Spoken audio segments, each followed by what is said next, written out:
तमाम पदाधिकारी हैं और हमारे छात्रावास से काफ़ी छात्र आए हुए हैं इसमें।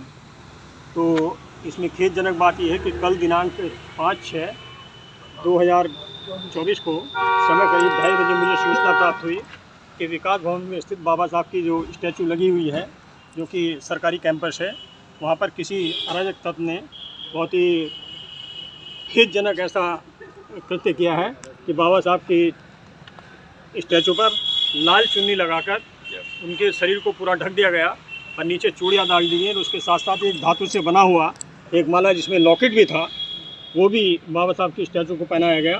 तो इस सूचना पर मैं और मेरे महामंत्री और भी हमारे संबंधित साथी जो हमारी समिति से जुड़े हुए हैं और सफाई कर्मचारी की ओर से काफ़ी मिस्टर गोपाल जी, भाई महेश सेक्रेटरी साहब, तमाम लोग वहाँ पर इकट्ठा हो गए। हमने चाहा कि CDO साहब से मुलाकात हो जाए, चूँकि विकास भवन के देखरेख उन्हीं की देखरेख में है, लेकिन DDO साहब से हमारी मुलाकात हुई नहीं, निशा गुप्ता जी से। उनसे हमने अपनी बात रखी और हमने खेद व्यक्त किया।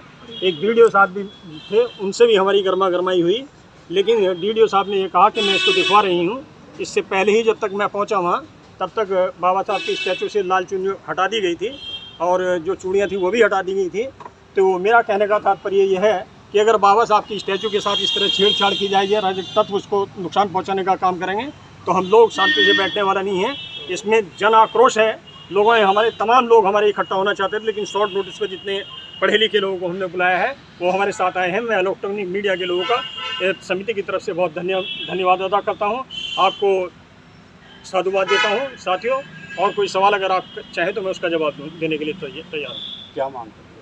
मांग ये करते हैं कि प्राइमा फेसी कानून के हिसाब से जैसे ही ये पता लगा था प्रशासन के लोगों को, DDO साहब को पता लगा कि बाबा साहब की स्टैचू के साथ छेड़छाड़ की गई है, वहाँ पर चुन्नी पहनाई गई है, तो उनका ये कृत्य बनता था कि फ़ौरन अपने स्टाफ को बुला के ये पता लगाते, क्योंकि चौकीदार भी हैं वहाँ और भी कर्मचारी इस देखरेख में लगे होते हैं, उनको तत्काल पुलिस को इन्फॉर्म करना चाहिए था।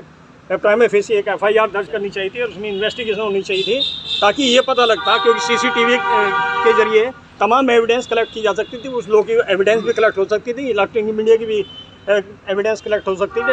एविडेंस कलेक्ट होने के बाद जो भी दोषी होता उसके खिलाफ कार्रवाई होती, उसको जेल भेजा जाना चाहिए। किससे मिलना है? हम DM साहब के लिए ज्ञापन देने के लिए, हमारा जो है 8 सूत्री मांगों का ज्ञापन है जो हमें DM साहब को देना है और महामहिम राष्ट्रपति भारत सरकार को संबोधित है, तो उसको देने के लिए हम लोग यहाँ पर। धन्यवाद साथियों, आपका बहुत बहुत शुक्रिया।